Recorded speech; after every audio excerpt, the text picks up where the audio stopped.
नमस्कार। आज हम सीधे एक बहुत ही दिलचस्प और गहरे विषय में उतरने वाले हैं। मानव मन का बुनियादी ढांचा। इसे हम मन का ऑपरेटिंग सिस्टम भी कह सकते हैं। आज की चर्चा का मुख्य उद्देश्य इस पूरे सिस्टम को स्पष्ट रूप से समझाना है। देखिए, किसी भी शक्तिशाली ऑपरेटिंग सिस्टम को बेहतरीन तरीके से काम करने के लिए दो चीजों की जरूरत होती है। पहला, हार्डवेयर एकदम स्थिर होना चाहिए और दूसरा, सॉफ्टवेयर को लगातार अपग्रेड करते रहना पड़ता है। स्रोतों से मिली जानकारी के आधार पर आज हम आंतरिक शांति के विज्ञान और सीखने के जो स्ट्रक्चर्ड तरीके हैं, उन दोनों को गहराई से डिकोड करेंगे। चलिए बात शुरू करते हैं इस बेहद गंभीर और स्पष्ट पूर्वानुमान से। ये विचार एक बहुत ही साफ चेतावनी देता है कि आज का सबसे बड़ा खतरा कहीं बाहर से नहीं आ रहा है, बल्कि हमारे भीतर ही पनप रहा है। इंसान अपनी ही बुद्धिमत्ता और अपने खुद के आंतरिक तंत्र को संभालने में बुरी तरह विफल हो रहे हैं। और ये कोई छोटी मोटी बात नहीं है, बिल्कुल नहीं। ये एक ऐसा गहरा संकट है जो अब एक वैश्विक मानसिक स्वास्थ्य महामारी का रूप ले चुका है। अब सोचने वाली बात यह है कि ऐसा क्यों हो रहा है। इंसान की बुद्धि, जिसे उसका सबसे बड़ा वरदान माना जाता है, वही इस प्रणालीगत तनाव यानी सिस्टमिक स्ट्रेस का कारण कैसे बन गई है। अगर हम इस बुद्धि की तुलना एक बहुत ही तेज धार वाले औजार से करें तो बात एकदम साफ हो जाती है। जरा सोचिए, बिना एक स्थिर और शांत हाथ के वो तेज धार वाला औजार क्या करेगा? वो अपने इस्तेमाल करने वाले को ही चोट पहुंचा देगा।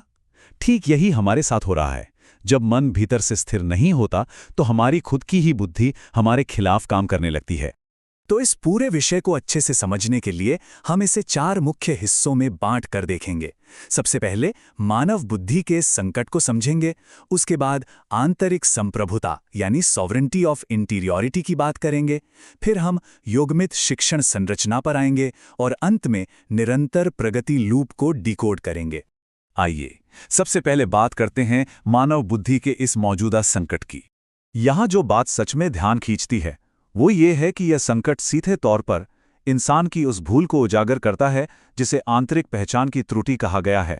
होता क्या है कि लोग अपने मूल अस्तित्व पर ध्यान देने के बजाय दिन रात केवल बाहरी गतिविधियों में उलझे रहते हैं, और जब कोई उन शारीरिक या मनोवैज्ञानिक चीज़ों से अपनी पहचान जोड़ लेता है जो वास्तव में उसका हिस्सा हैं ही नहीं, तो मन पूरी तरह से अनियंत्रित हो जाता है। स्रोत में इसे बहुत ही सटीक तरीके से मेंटल डायरिया का नाम दिया गया है। एक ऐसी स्थिति जहां मानसिक गतिविधियां बिना किसी ब्रेक के लगातार चलती रहती हैं, और जाहिर सी बात है इसका परिणाम केवल पीड़ा और तनाव ही होता है। अब बढ़ते हैं हमारे दूसरे अहम पहलू की ओर, जो है आंतरिक संप्रभुता या स्वशासन का विज्ञान। तो यहाँ सबसे क्रूशियल पॉइंट ये है कि मानव कल्याण कोई ऐसी चीज नहीं है जिसे बाजार से खरीदा जा सके या जो बाहर से आती हो। स्रोत स्पष्ट रूप से बताता है कि यह पूरी तरह से एक आंतरिक तकनीकी मामला है। कहने का मतलब है कि सच्ची शांति, खुशी और संतुलन तब बनता है जब हम सचेत होकर खुद पर शासन करते हैं, ना कि तब जब हम बाहरी परिस्थितियों के गुलाम बन जाते हैं। और जब ये आंतरिक संप्रभुता स्थापित हो जाती है ना, तभी उस तेज धार वाली बुद्धि को संभालने के लिए वो जरूरी स्थिर हाथ मिल पाता है जिसकी हमने पहले बात की थी। इस बात को और अच्छे से समझने के लिए इन दो बिल्कुल अलग मानसिक अवस्थाओं की तुलना करके देखते हैं। एक तरफ है पुश स्टार्ट मॉडल। ये वो मन है जो पूरी तरह से बाहरी दुनिया पर निर्भर है। मतलब बाहर सब कुछ मन मुताबिक हुआ तो खुशी, और कुछ भी गड़बड़ हुई तो गहरा दुख। लेकिन हम सब जानते हैं कि बाहरी दुनिया कभी भी 100% किसी एक इंसान के हिसाब से नहीं चलने वाली। इसीलिए एक सेल्फ स्टार्ट मैकेनिज्म ही एकमात्र ऐसा विकल्प है जो वास्तव में काम करता है। आनंद, शांति और प्रेम को सेल्फ स्टार्ट होना ही चाहिए, यानी वे भीतर से उत्पन्न होने चाहिए बिना किसी बाहरी धक्के के। तो कुल मिलाकर बात ये निकलती है कि ये जो बाहरी दुनिया से चीज़ों को ठीक करने वाला फिक्स्ड दर्शन है, वो यहाँ बिल्कुल काम नहीं आता। सिस्टम को अंदर से स्थिर करने के लिए चेतना की आवश्यकता होती है। जब चेतना जगती है तो वो एक तेज रोशनी की तरह काम करती है। और मज़ेदार बात यह है कि ये बिना किसी अतिरिक्त प्रयास के सारी आंतरिक बाध्यताओं को अपने आप ही भंग कर देती है, और बस मन का ऑपरेटिंग सिस्टम स्थिर हो जाता है। हार्डवेयर को स्थिर करने की बात तो हो गई, अब आते हैं सॉफ्टवेयर को अपग्रेड करने पर, यानी युग्मित शिक्षण संरचना। इस हिस्से में ए खटाना जी की कार्यप्रणाली को समझना बहुत जरूरी है। जानकारी को केवल रटने के बजाय एक गहरी समझ में बदलने के लिए उनका ये मॉडल एक बेहतरीन लूप आधारित प्रणाली है। यह इस बात पर बहुत जोर देता है कि सीखने की प्रक्रिया कभी भी पैसिव या निष्क्रिय नहीं होनी चाहिए। इसके बजाय सीखने के हर एक स्तर का तुरंत परीक्षण और मूल्यांकन होना चाहिए। यह बिल्कुल एक मजबूत नींव रखने जैसा है। और ये लूप कैसे काम करता है, इसके 4 बहुत ही स्पष्ट कदम हैं।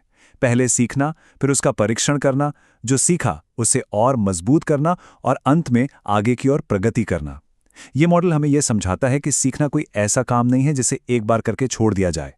हर बार जब कुछ नया सीखा जाता है तो तुरंत उसका टेस्ट होना चाहिए। जो भी कमियां सामने आए उन्हें दूर करके मजबूत किया जाए और तभी अगले स्तर की तरफ कदम बढ़ाया जाए। इस पूरी संरचना को हम 3 अलग-अलग स्तरों में बांटकर देख सकते हैं। पहला है फाउंडेशन स्तर, जहां बुनियादी समझ और याददाश्त पर काम होता है। इसमें छोटे क्विज और सारांश का इस्तेमाल किया जाता है। फिर आता है स्तर 2 यानी सक्रिय शिक्षा। यहां असली काम शुरू होता है, जहां जानकारी को असल में लागू किया जाता है और कॉन्सेप्ट्स को पूरी तरह स्पष्ट किया जाता है। और अंत में सबसे ऊपर है महारत का स्तर।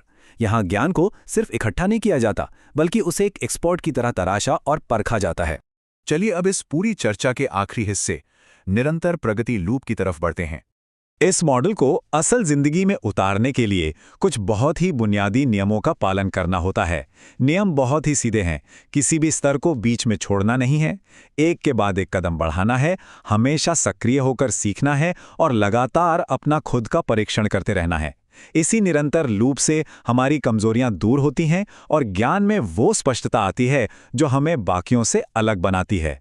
देखिए, एक बात तो तय है, चाहे वो मन की शांति और आंतरिक संतुलन हासिल करना हो, जिसे हम सेल्फ स्टार्ट मैकेनिज्म कह रहे थे, या फिर किसी बहुत ही जटिल विषय को समझना हो, सच्ची महारत कभी भी रातों रात नहीं मिलती। ये कोई जादू नहीं है। इसके लिए एक तरफ सचेत और सही आंतरिक विकल्पों को चुनने की आवश्यकता होती है, तो दूसरी तरफ मजबूत और लगातार चलने वाले लर्निंग लूप्स की। जब ये दोनों चीजें आपस में मिल जाती है ना, बस तभी मन का ये ऑपरेटिंग सिस्टम अपनी 100% क्षमता पर काम करने लगता है। आज की इस चर्चा को हम एक बहुत ही गहरे सवाल के साथ खत्म करेंगे। जरा सोचकर देखिए, अगर किसी का आंतरिक तंत्र पूरी तरह से स्थिर हो जाए, जहां विचार उसे नुकसान पहुंचाने के बजाय उसका पूरा साथ दें, और साथ ही उसके पास नई जानकारी को सीखने और लागू करने का एक अचूक लूप भी हो, तो क्या वो इंसान असीमित नहीं हो जाएगा? फिर उसे कौन रोक सकता है? ये विचार केवल दार्शनिक नहीं है, बल्कि एक ऐसा व्यावहारिक टूल है जिसे हम सब आज और अभी से अपना सकते हैं। इस विषय को हमारे साथ इतनी गहराई से समझने के लिए बहुत बहुत धन्यवाद। सीखने के इस निरंतर लूप को बस ऐसे ही हमेशा बनाए रखिए।